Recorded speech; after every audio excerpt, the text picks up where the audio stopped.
এবার পুকুর ভাই, এবার পুকুর ওই বাইরে যান, এবার দিয়ে যাবো।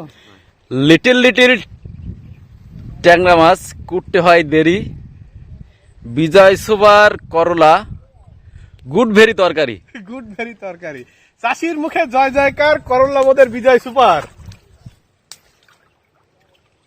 আসেন আসেন আসেন, একটা লম্বা লম্বা সাইজ দিয়ে মাথা সোজা করে যাওয়ার এর তল দিয়ে যাবে, সে 500 টাকা পাবে। এটা আমার কথা নাকি, এটা আছে কৃষকের কথা, চাষির কথা।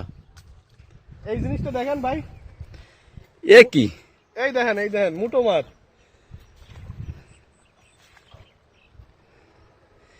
এ কি, মাথায় নষ্ট মামা।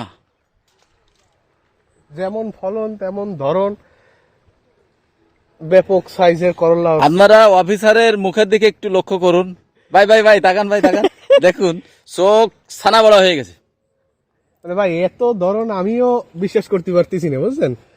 হেভি লম্বা এবং গায়ে, যেমন গায়ে মোটা তেমন লম্বা,